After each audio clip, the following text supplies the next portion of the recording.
Hello viewers, আজকে আপনাদের দোকানের মতো ঘরে কিভাবে চটপটি বানাবেন সেটা শেখাবো। প্রথমে 4টা ডিম সিদ্ধ করে নিব। তারপর 1-1.5 ঘন্টা ডাবলিটাকে ভিজিয়ে রাখবো। তারপরে চুলার ভিতরে সিদ্ধ করে নিব ভালোভাবে। চুলায় সিদ্ধ বসিয়ে রেখে ফুচকার জন্য যা যা লাগে সবগুলো একটার পর একটা কেটে নিব। প্রথমে আমি এখানে শসা কেটে নিয়েছি। কুচি কুচি করে শসাটা কাটবো। ভিউয়ার্স, আমার ভিডিওগুলো ভালো লাগলে সাবস্ক্রাইব করে পাশে থাকবেন। তারপর ধনেপাতা ভালোভাবে ধুয়ে কুচি কুচি করে কেটে নিব। চটপটি বানানোর জন্য ধনেপাতা অবশ্যই লাগবে।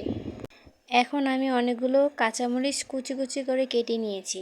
আপনারা চাইলে ঝাল কম বেশিও করতে পারেন। সাথে বোম্বাই মরিচের অর্ধেক কেটে নিব ফ্লেভার সুন্দর আসার জন্য। একইভাবে টমেটোটা ধুয়ে ভালোভাবে কুচি কুচি করে নিব। টমেটো এত প্রয়োজন নেই, চাইলে আপনারা অল্প দিতে পারেন। তারপর পেঁয়াজ ছুলে পরিষ্কার করে কিছু সংখ্যক পেঁয়াজ কুচি কুচি করে কেটে নিব। পেঁয়াজটা বেশি কুচি কুচি করব। পেঁয়াজটা মোটা হলে ভালো লাগবে না। এখন আমরা সামান্য পরিমাণ লেবু কেটে নিব। লেবুগুলো ছোট ছোট করে কেটে নিব। সব কিছু কাটা হয়ে গেলে এখন আমরা টক রেডি করে নিব। তেঁতুলের পানির ভিতরে সামান্য পরিমাণ বিট লবণ দিয়ে দিব। আর কয়েক টুকরো লেবু কুচি দিয়ে দিব।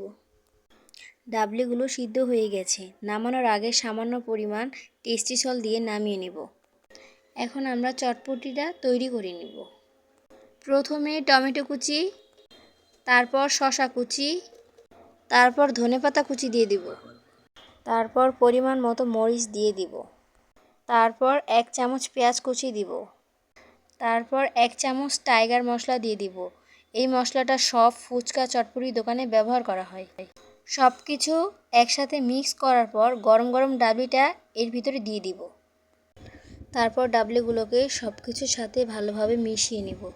মশলাটাকে ভালোভাবে চটপটির সাথে মিশিয়ে নিব। এখন এখানে পরিমাণ মতো টক দিব। আমি 2 চামচ দিয়েছি। আপনারা আপনার মনের মতো টক দিয়ে দিবেন। এখন আমরা ফুচকাগুলো হাত দিয়ে ভেঙে দিয়ে দিব। ফুচকাটার পরিমাণ চটপটিতে বেশি দিয়ে দিব। উপরে ডিম দিয়ে পরিবেশন করেন চটপটি। আপনারা বাসায় অবশ্যই ট্রাই করবেন।